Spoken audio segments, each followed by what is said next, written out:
Tanggung jawab pemajuan kebudayaan itu, tangga pertama terletak di punggung pemerintah. Karena ada regulasi yang diciptakan gitu. Bahwa seniman itu adalah kreator yang bekerja dengan sarana prasarana terbatas. Ya kalau Mas Ubi punya garis tangan relatif didukung oleh banyak kalangan gitu. Tapi kan tidak semua nih seniman-seniman yang punya, bahkan sudah punya karya, bahkan sudah punya master musiknya.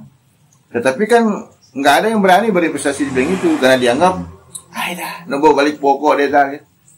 Nah, dalam konteks hitung-hitung kayak begitu kan nggak mungkin kita paksa dunia usaha, dunia investasi melakukan itu. Pemerintah lah yang ambil peran gitu kan. Oke, sampai di situ. Nah, Mas, dalam konteks berkarya secara otodidak itu relatif lahir karya-karya mutakhir, baik di bidang musik, tari maupun lain-lain itu. Nah kalau dulu gitu kan minimal Bala Putih itu bisa dipakai tempat pusat kegiatannya BLK dulu kan. BLK yang di dalam loka termasuk dalam loka kan yang di inisiasi oleh Pak Musliawan dan teman-teman termasuk Pak Zulkarnain juga Kak Aceh juga gitu kan. Di situ lahir karya musik yang bagus, lahir karya tari yang berkualitas. Karena ada tempat dan ada orang yang mau mengambil peran itu. Sekarang kan orang dan tempatnya nggak ada. Ini masalahnya. Sehingga mimpi aja kita jadinya. Nah sisi lain ada realitas gitu kan. Kalau ditanya dalam konteks pengembangan seni keilmuan, nah saya menemukan ada program studi seni musik di UTS. Ada juga seni tari gitu. Ada bahasa dan kesusastraan Indonesia. Dan ada sejarah kalau kaitan dengan masalah kepariwisataan itu.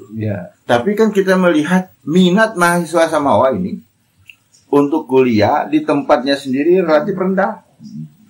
Padahal kalau kemudian itu diintegrasikan dengan kebutuhan daerah, itu sebenarnya solusi yang bijaksana. Tetapi sampai juga hari ini, enggak juga saya dengar pemerintah ini berkampanye tentang ayo kuliah di UTS, di UNSA, di Cordova, di mana-mana nih di kampung. Nggak ada saya lihat itu. Ini kan saya lihat sepertinya pendidikan tinggi yang dilaksanakan oleh saudara dibiarkan berjalan begitu saja. Nah, sementara pemerintah daerah sibuk dengan kegiatan-kegiatan seremonial. Bagi sekarang ini ada event di Mandalika, kayaknya semua rekreasi ke sana teman-teman pengambil kebijakan itu. Oke dalam konteks sebagai studi banding. Tapi kalau kemudian hanya menghabiskan SPPD gitu, kan tidak perlu juga. Baik SPPD itu kasihlah ke teman-teman seniman itu berkreativitas. Nah sekarang cermatan dari tokoh kita dari Jakarta, Mas Iskandar atau Bang Iskandar Diksi biasanya. Mas Diksi gitu kan. Iskandar Zulkarnain kan. Terhadap potensi seni rupa yang terintegrasi dengan pariwisata itu kan dahsyat ini. Dahsyat betul. Tetapi kalau kita cari di mana artnya, gitu kan, galerinya nggak ada. Gitu. Nah barangkali Mas bisa dikasih saran atau kiat-kiatnya bagaimana cara mengembangkan itu? Jadi pengalaman tahun 2017 saya diminta menjadi juri sama Adi Pranajaya dan 3 lagi dari studi Lombok tentang lomba poster dari tokoh nasional, pahlawan nasional yang setempat ya. Jadi tokoh itu dilombakan sebagai poster dengan slogan-slogan yang ada pengarahannya jadi dengan tema itu. Di luar dugaan peminatnya sangat luar biasa. Dengan begitu saya lihat bahwa di situ potensinya remaja yaitu membuat satu karya poster itu sudah seperti akademi. Apalagi sekarang sudah ada digital, misalnya gambar dengan sistem digital di Adobe itu sudah ada. Yang manual pun ada. Dan diminati oleh yang dari Inggris, dari Uzbekistan, dari Thailand kalau nggak salah itu. Jadi luar negeri juga ada. Nah, berarti seni rupa itu dengan satu yang namanya kompetisi itu diminati. Nah, itu di Lombok. Pesertanya mungkin juga ada yang dari Sumbawa dan lain-lain. Dan sampai kita menemukan satu yang terbaik dari yang juga yang baik. pada waktu itu saya menjadi juri yang harus penentu karena 2 juri pro ini, 2 juri pro ini. Saya diminta sebagai akademi, kenapa pilih yang ini? Nah, saya menunjukkan poster itu lebih bagus berdiri daripada yang begini. Karena kalau yang begini dengan tulisan lebih banyak itu muatannya di majalah atau di gini. Kalau ini kan sederhana, dilihat dari jauh kelihatan. Ini bisa diterima dan itu memang bagus sekali karya itu. Karya itu unik. Nah, kenang-kenangan dari itu menyebabkan Sumbawa kapan? Misalnya ada lomba. Itu program yang difasilitasi pemerintah daerah. Itu yang makanya saya tadi bertanya. Jika itu tidak difasilitasi, kan tidak mungkin ini seniman ini berkreasi sendiri, membuat acara-acara yang katakan saja asik, bagus dan diminati. Jika tidak difasilitasi, tapi kalau difasilitasi kan energinya bertambah. Iya. Ya, mungkin apa pesan Mas Diksi untuk kepada kreator-kreator seni rupa mau Sumbawa? Bidang seni rupa kayak seni musik yang juga saya gelutin itu, kami juga pernah mengadakan lomba musik, termasuk lomba vokal grup, dan saya juga pernah jadi juri, pernah jadi ketua juga, dan macam-macam. Sebetulnya laten talent yang tidak kelihatan itu ada semuanya itu, hanya karena kita tidak memfasilitasi memang kita harusnya punya payung, tapi kalau saya nggak ada kan seniman itu gregetannya mestinya kita bisa mendapatkan. Nah itu makanya saya bilang saya baru mendengar satu seni rupa dari isi yang mencari sambutan dari generasi mudanya itu. Nah, kami tertarik untuk ikut support, kasih angin dia, terus kayak ayo kita begini. Saya sebagai seniornya mereka mungkin ya, saya ingin ketemu, mungkin saya mulai dari itu, video kecil, mungkin cuma api kecil dan bisa menjadi satu. Karena ya itu tadi katanya di sini akan ada pariwisata, yang mempersiapkan itu kan SDM, apakah misalnya kita bikin souvenir misalnya ya dalam icon apa yang cocok, ornamen apa yang cocok, yang cirinya Sumbawa, lalu bentuk-bentuk apa, karena kalau kita menunggu bikin tenun lagi sudah nggak ada kapas yang untuk jadi benang. Betul. Nah kan mungkin sekarang diganti aja printing ya batik, tapi ikonnya Sumbawa gitu kan, karena di Jakarta juga dimulai begitu, walaupun saya nggak setuju dengan 8 ikon itu, mereka membuatnya masih ambiar deh, satu untuk dikumpulkan menjadi satu kesatuan, belum menyatu. Nah di Sumbawa ini kan ada ornamen Sumbawa yang saya lihat asli dari dalam loka itu wah ini berangkat dari situ. Kemudian mungkin mendengar dari yang lain-lain apa ya, Pak Musbiawan mungkin ada masukan, ini rupanya berkembang deh nanti, tapi karena kita belum mengadakan pertemuan belum itu, ya itu. Nah karena konsep belum ada upaya ke sana itu, tentu potensi tidak bisa terkuak. Iya.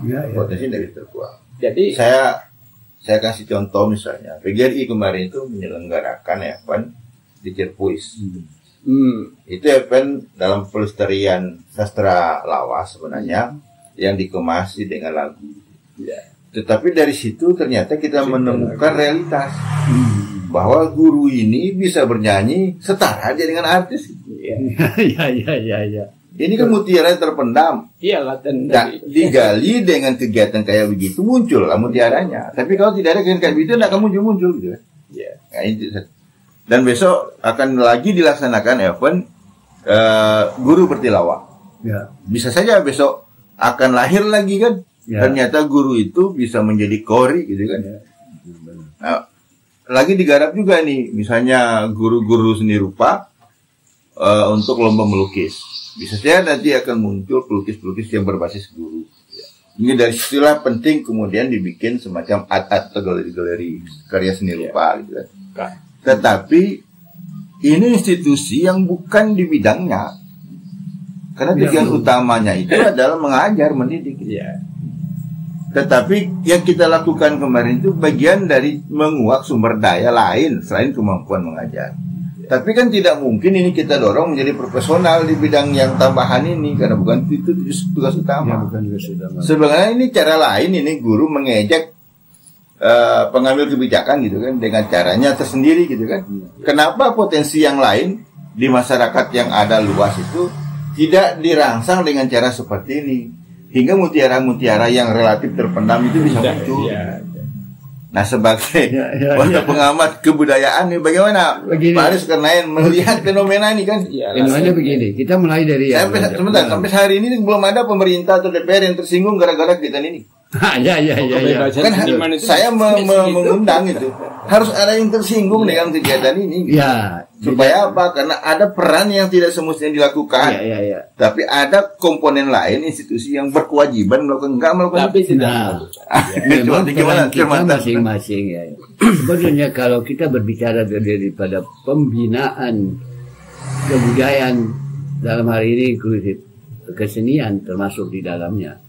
Jadi kalau kita berbicara ini ada 3 hal yang harus kita bina di situ. Yang pertama yaitu mutu, jadi pembinaan mutu ya. Bicara mutu dari materi seni itu sendiri, ini sudah dilakukan tugas daripada para seniman itu sudah menjalankan tugasnya dengan baik. Dan ini tolak ukurnya tentunya pada event-event itu tadi. Nah, yang kedua adalah event mutu penyelenggaraan. Nah, kalau contoh yang diberikan oleh Bang Ais dan juga beberapa event-event lain itu mutu penyelenggaraan ini penting. Nah, mutu penyelenggaraan ini harus mengikuti kaidah-kaidah yang sesuai dengan keilmiahannya berkesenian. Tata panggungnya, kemudian lampu, sound system dan sebagainya itu menyangkut itu. Yang ketiga ini, nah ini sudah inklusif pemerintah di dalamnya ini sebetulnya. Kalau yang ini oke lah, seniman tidak bisa kita ganggu-gugat dalam hal peningkatan mutunya itu. Tetapi peningkatan mutu dan kualitas apresiasi ini yang tanda besar. Kalau mungkin apresiasi, selalu kita kalau di Orde Baru dulu peningkatan apresiasi masyarakat terhadap kesenian itu hanya seperti perintah kepada masyarakat dan audiens seperti itu ya. Tetapi dari sisi kita sebagai pengambil kebijakan seperti itu, sehingga sedikit sekali orang yang mau kalau dipindahkan ke kebudayaan saja staf-staf itu dianggap itu ke lahan kering. Saya nggak ngerti itu apa maksud lahan kering dan lahan basah di dalam tugas birokrasi. Tetapi saya yang dari kecil dari awal-awal sudah bergerak di situ tidak melihat mana lahan gemuk, lahan basah atau lahan basah maupun lahan kering itu tidak ada itu. Kita lihat berjalan seperti itu. Nah, di sinilah ternyata setelah kita sadari, karena saya juga aktif di kesenian dulu tuh, seni musik maupun seni peran. Dalam hal ini drama. Dan akhir-akhirnya kan saya jadi artis film kan. Artis film bagaimanapun. Jadi suka atau tidak suka oleh orang. Jadi saya sudah bisa menjadi artis film. Bukan berarti pada pertemuan kita ini saya membanggakan dia, tidak ya. Tapi semua itu ada naik turunnya itu. Nah, intinya adalah bahwa pada peningkatan mutu itu terlalu luas aspek-aspek harus dilihat.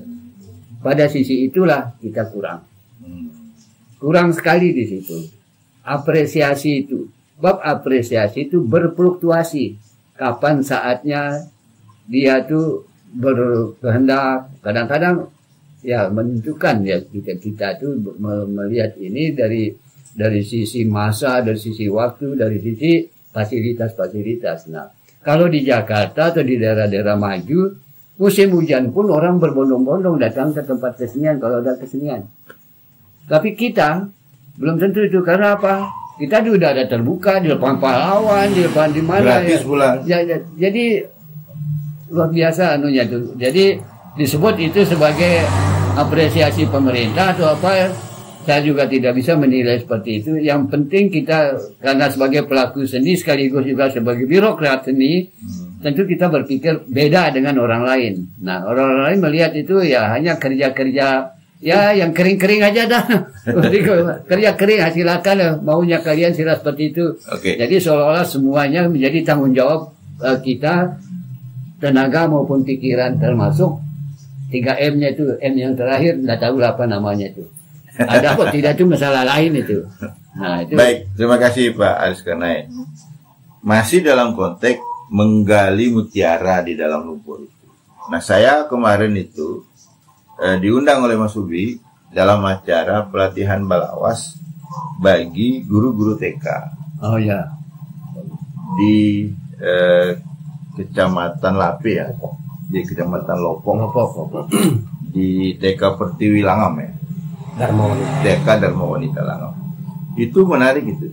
Itu ada puluhan guru TK yang hanya butuh 2 jam dalam pelatihan itu sudah bisa menulis banyak lawas.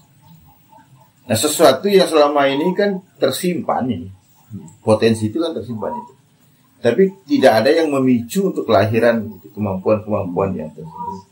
Nah, sementara dalam posisi lain ada tantangan yang kita hadapi secara kultural. Bahasa Semawa ini kan salah satu dari bahasa daerah yang terancam punah. Ya.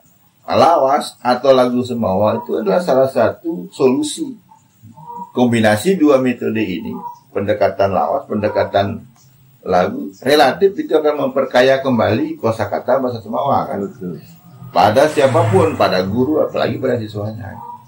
Nah, yang kayak begini ini kan tidak menjadi bagian dari program dalam konteks pengambil kebijakan. Nah, ide-ide kreatif yang tadi itu lahir dari komponen yang non pemerintah, pribadi, yang non pemerintah kan itu kan. Sementara pemerintah punya kewajiban secara undang-undang, secara regulatif. Dia mau tidak mau relatif terpaksa harus melaksanakan Undang-Undang Nomor 5 2017 itu. Lebih khusus lagi memajukan kebudayaan daerah. Nah, bahkan ada yang bersengaja nggak mau bantu gitu kan, meskipun sudah kita kirim proposalnya. Ya. Kan fenomena ini kan, Anda tahu itu persoalan apa, walau belum mendapat hidayah mungkin. Oleh karenanya, coba Mas Hobi diceritakan kembali ini. Kegiatan kemarin. Ya tentang ide pelatihan belawas bagi guru TK itu kan sesuatu yang dasar saya lihat. Karena di dalam itu ada upaya penyelamatan bahasa Semawa. Ya, betul. Sekaligus juga pelestarian sastra lawas gitu kan. Apalagi kemarin itu kombinasi metodenya itu menggunakan media lagu, musik. Nah, ini juga hal yang relatif bagus kalau di riset Pak Aris karena itu. Boleh. Nah, silakan diceritakan Mas Ubi. Gimana idenya kayak begitu?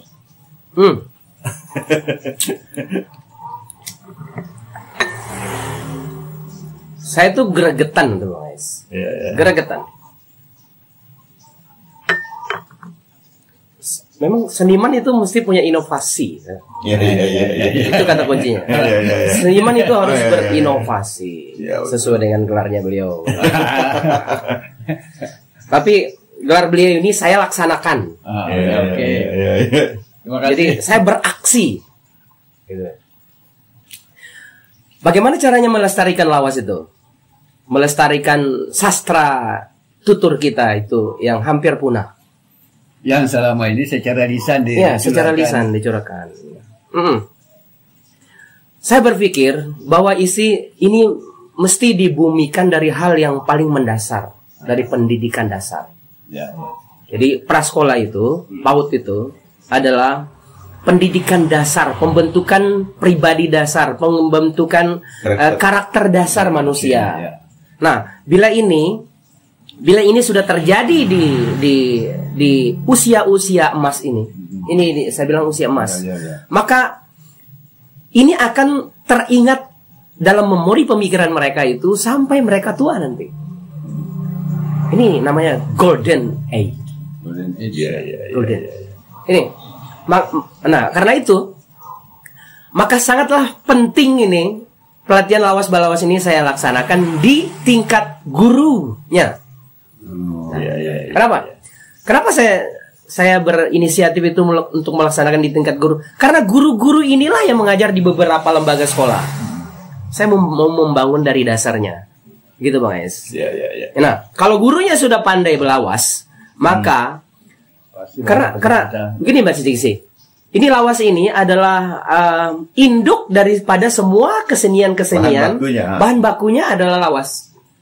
Maka induknya ini yang mesti diperbaiki dulu. Induknya ini yang mesti ditumbuh kembangkan. Karena induknya ini adalah penyalur dari semua jenis-jenis atraksi panggung kesenian kita. Baik itu sekeconya dari lawas juga, bakilungnya dari lawas juga, bagandangnya dari lawas juga, badidenya dari lawas juga, lagu Semawa apalagi, semua dari sini. Nah, Kalau ini hilang karena pengaruh globalisasi yang sangat hebat ini, kalau ini hilang, siapa lagi nanti yang melanjutkan? Ya kan? Nah, kita guru ini mesti berada di depan, di tengah, dan di belakang itu Tuturi Handayani itu. Sebagai guru itu kita mesti tampil. Saya menginisiasi melaksanakan program Lawas Balawas, Dede Lawas itu karena kenapa saya taruh di situ Mbak Dede? Karena Dede ini adalah lantunan yang dimainkan, yang dibawakan oleh ibu-ibu dalam meninak bobokan. Iya. Itu lagu. Oke, ketemu ya bahwa ada konsep dasar yang harus dibangun karena itu pilarnya gitu kan. Induk dari materi-materi seni samawa itu adalah lawas yang kemudian nanti dia bisa berkembang jadi lagu, jadi bahan sekrejo, jadi semuanya, jadi bahan ganda, makilom dan sebagainya. Tetapi ada yang menarik ini, kita kan belum melakukan kolaborasi atas potensi-potensi berbagai macam seni. Kemarin baru berkolaborasi lawas dengan lagu, Tetapi kalau misalnya ruang kolaborasi lawas dengan seni rupa itu di mana? Nah ini Mas Diksi bisa mencoba mendesain itu. Karena bisa saja sebagai cindera mata orang datang ke Sumbawa nonton efek gitu kan, apa salahnya bikin baju yang ada lawas di punggungnya? Iya benar. Dan kolaborasinya ketemu di situ. Atau di cindera mata lain entah itu. Tetapi kan harus ada format dulu ketemu nih. Ketemu format itu misalnya ornamen samawa yang sangat vital itu apa yang kemudian menjadi bentuk, barulah ditaruh isinya gitu, termasuk laut. Nah silakan Mas Diki, idenya kayak apa tadi? Pengalaman dulu mungkin tadi sudah diceritakan di Solo, saya membisikkan pada ponakan saya karena dia dekat dengan wali kota, coba jalan-jalan ditulis dengan Hono Coroko. Jadi itu mempertahankan tulisan lama, sastra. Kemudian baru Jogja waktu itu, terus baru sekarang mungkin Bali sekarang sudah gitu. Dan Sumbawa itu kan juga ada Strajontal. Ya nempellah aplikasi sedikit-sedikit entah ornamen entah tulisan itu hanya untuk menggerakkan bagi kita dulu punya ini. Kalau mau dipelajari lagi masih ada wadahnya, ada ininya. Mungkin ada lagi yang kita kan seperti yang di Bugis ya, Kaganga macam-macam.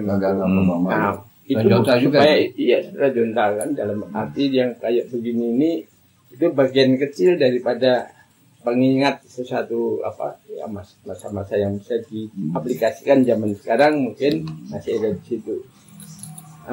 Kalau dalam seni rupa itu seperti tadi kan saya bilang kalau memang tenun itu sudah mungkin susah lagi membuat ininya dengan persiapan, mungkin bikin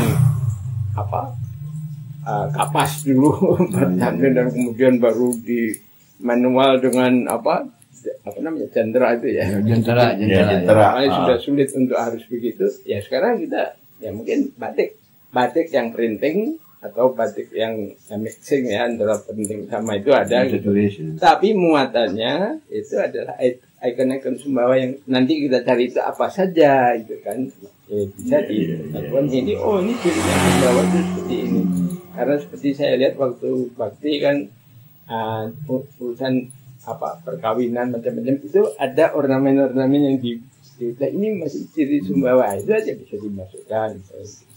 Yang lain adalah yaitu tadi potensi itu kan terselubung masih laten ya. Jadi kita istilahnya kita mau lihat mutiara yang masih belum itu. Memang kalau nggak kita segerakan, ya itu memang kayaknya nggak pernah kelihatan, tapi sebenarnya ada itu ya. Jadi mungkin dengan lomba, mungkin dengan event-event yang kita permudah lah zaman sekarang kan. Apakah kita mengumpulkan yang manual dikumpulkan atau sekarang lewat karya-karya lewat digital kan ya, itu nanti kita itu soal teknik tapi yang itu penting berkarya dulu. Lalu yang pribadi banget itu seperti tadi SOB juga bilang kita kadang-kadang punya ide itu seperti tadi kita membuat contoh dulu kayak seperti guru kan Engar Sosong Tulodo. Nah, Tulodo kita kan ingin sekali ya kita Kita berhutang pada Allah sendiri. Kita diberi kepandaian punyanya Allah. Dan kita ingin menyebarkan sedemikian rupa. Mungkin harus kita jalan jauh, mungkin kita harus mengeluarkan uang, tapi kepuasan batin itu yang menyebabkan kita tetap masih mau gitu. Apalagi di fasilitasnya itu ada kan lebih mudah. Jadi kalau saya sudah nggak lagi kemauan seniman-seniman yang sudah pernah berkarya, punya contohnya, dan itu masih luap-luap ya, ingin mengadakan satu yang lebih bagus lagi. Nah, itulah sebabnya di Jakarta saya juga keluar masuk ikut lomba, tahu rasanya dicurangi, kalah pun pernah, menang alhamdulillah. Jadi, nah kemudian ditarik jadi juri. Nah, beratnya jadi juri itu adalah bagaimana mengatur supaya ini bijak, adil, bukan baik saja, bijak, karena kebenaran itu mungkin nilainya sampai 100 ini benar-benar. Bang Ais, saya boleh menambahkan? Oke. Saya boleh menambahkan. Yang bijak. Yang bijak ya, menjadi juri yang bijak, menjadi eksekutor yang bijak. Itu gimana tambahnya Mas Ubi? Ya, saya ingin menyambungkan Mas Diksi beliau, dan saya ingin menyambungkan juga dengan penentu kebijakan yang ada di Sumbawa. Seorang guru taman kanak-kanak itu bisa membuat rekan-rekan guru taman kanak-kanaknya itu bisa membuat sesuatu yang akan berguna bagi kemajuan kebudayaan itu kan, itu idenya sangat hebat sekali. Maka ini mesti ditularkan juga kepada teman-teman yang lain yang berada di luar lingkungan. Bukan ini role model yang saya bikin dari Langam, yang dibantu oleh Bang Ais dan teman-teman lain di Lembaga Seni Budaya Sumbawa itu. Saya berharap ini bisa menjadi role model kita di Sumbawa. Inovasi pelestarian. Pelestarian. Tidak punya uang mereka itu. Tidak punya uang untuk bekerja, tapi bisa mendatangkan ketua RSB ke sana itu untuk menjadi tutor. Tidak punya uang mereka itu, hanya menanggung uang makannya sendiri, tapi bisa mendatangkan anggota LATS Panglima Selatan ke sana itu. Swadaya. Nah, dan dari hasil mereka itu 2 jam mengajar lawas itu, 2 jam berbagi pengetahuan dan cara membuat lawas itu, bisa membuat mereka itu sekarang itu di grup-grup WA mereka itu menjadi saut menyaut dengan lawas. Jadi saya memandang kegiatan ini adalah kegiatan yang sangat berguna bagi teman-teman yang lain juga yang berada di lingkungan pendidikan dan kebudayaan. Itu makanya dari tempat ini saya ingin menyambungkan kepada penentu kebijakan, buatlah ini menjadi sebuah hal yang besar. Saya membuat besarnya ini dari Facebook. Dibikin di Facebook. Karena apa? Naik ke YouTube lagi. Iya. Karena tidak mungkin ini saya laksanakan satu Sumbawa. Tidak mungkin. Karena keterbatasan kami di sana itu. Akan tetapi kalau pegang pulpen itu kan, ini bisa dibumikan di Sumbawa itu secara spektakuler itu. Dan saya berjanji akan membantu. Dan hasilnya akan terlihat seperti yang kita laksanakan kemarin itu. Dalam waktu 2 jam itu, guru-guru di sana itu sudah bisa membuat lawas dan menjadi master lawas. Baik. Terima kasih Mas Ubi. Terima kasih juga Mas Diksi dan Pak Aris Karnain atas diskusi dan cira pendapat kita. Bahwasanya karya kreativitas itu adalah sesuatu yang mesti dirangsang kelahirannya. Tidak cukup dengan himbauan dan pidato-pidato, tapi distimulasi. Nah, distimulasi dengan supporting dan fasilitas. Dan itu menjadi kewajiban pengambil kebijakan, karena undang-undangnya yang memerintahkan seperti itu. Sementara di sisi lain, bahwa teman-teman kreator, seniman-seniman tentu tidak boleh juga menunggu. Ya. Harus menunggu sentuhan itu, karena berkarya itu adalah kebutuhan, bahwa itu inisiatif, maka dengan keterbatasan sumber daya pun, kita tidak boleh juga berhenti berkreativitas gitu kan. Mesti dilawan itu. Dengan caranya ya harus bangun ide-ide kreatif, inovasi yang dilakukan gitu. Tentu dengan berupaya untuk memadukan gagasan, pikiran dan usul saran gitu. Nah, saran masukan dari Mas Diksi itu luar biasa tadi itu. Karena memang dalam konteks seni rupa kita belum melakukan upaya serius gitu. Kita baru melihat Sumbawa itu di Krealang gitu kan. Baru melihat ornamen itu di rumah panggung. Belum kita temukan itu identitas etnik semua itu di tempat-tempat lain, apalagi di Cindramata. Ini kita bingung besok ketika pembalap-pembalap kelas dunia datang ke Sumbawa dan bawa pulang-ulang.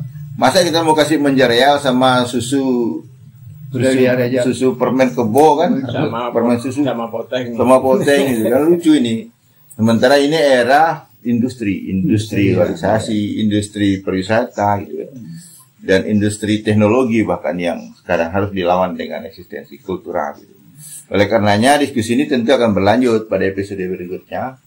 Tetapi paling tidak pada hari ini para narasumber itu sudah memberikan kita gambaran atau paling tidak itu kuliah pencerahan lah terhadap apa yang mesti kita lakukan dengan keterbatasan sarana prasarana ini. Mudah-mudahan ini bermanfaat, berhikmah buat kita semua dan didengar sebagai masukan bahkan sebagai kritik dan saran untuk ditindaklanjuti sebagai kebijakan yang bijaksana. Demikian diskusi dan bincang-bincang kita. Terima kasih semuanya. Assalamualaikum warahmatullahi wabarakatuh.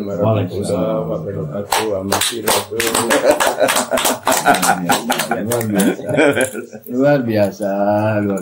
Ya, dengan mengucapkan bismillah. Mudah-mudahan ini persis baik, menuju yang lebih baik. Amin.